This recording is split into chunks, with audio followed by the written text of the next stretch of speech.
A visão espírita sobre religiões onde se usa o artifício de chás, o daime, união do vegetal, tem algum sentido? Dá para falar alguma coisa? Claro, respeitando também Uhum. esses nossos irmãos. Exato. Nós temos sim algumas expressões muito interessantes, principalmente na Amazônia, que foi onde esse material surgiu, que é a combinação da chacrona com a ayahuasca, que dá origem a um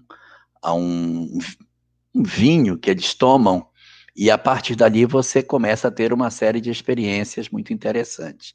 Há muitas pessoas que levantam a hipótese de que seja um alucinógeno, só que não bate ser um alucinógeno, porque existem algumas experiências que são muito interessantes e que não tem nada a ver com alucinação. Ocorre a reunião e quando a quem está coordenando as reuniões diz assim, ó, acabou, o efeito vai embora.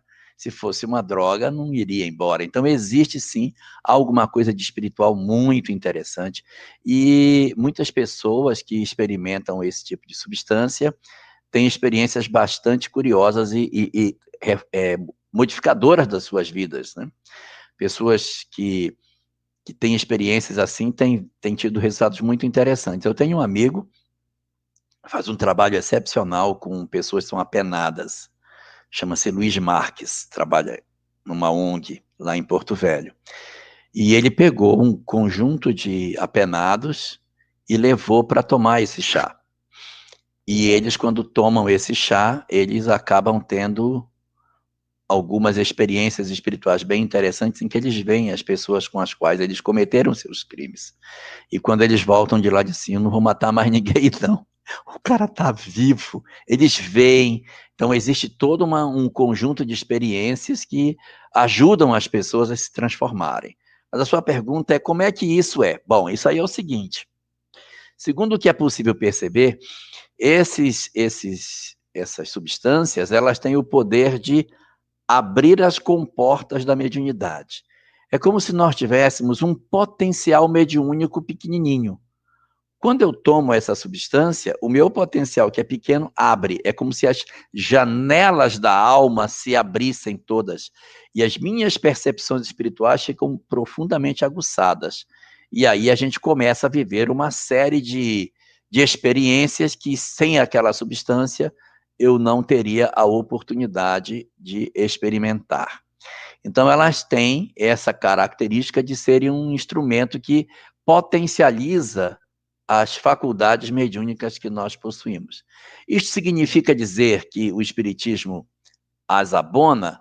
Não nesse sentido, porque para a doutrina espírita, a gente não deve utilizar nenhum instrumento material para a potencialização da mediunidade. Deixa ela acontecer normalmente. Ah, então não deve usar? Não, depende de cada um. Dentro do corpo doutrinário do Espiritismo, não se utiliza nenhum tipo de instrumento desse tipo. Não se utiliza cristais, não se utiliza luzes, não se utiliza nenhum elemento que seja indutor de nada disso, sem que isso seja considerado como falso. Não, o fenômeno é legítimo, só que ele pertence a uma outra situação de prática do exercício da mediunidade. Para algumas pessoas, é uma prática muito interessante que dá muito certo e acaba ajudando com que as pessoas façam um encontro consigo mesmo e consigam se modificar. Então, ela tem essa vantagem de ser esse instrumento, mas se formos observar o código daquilo que a doutrina espírita nos acena como sendo o válido para a gente utilizar, ela está fora das práticas utilizadas pela doutrina espírita, sem que isso queira dizer não seja válida.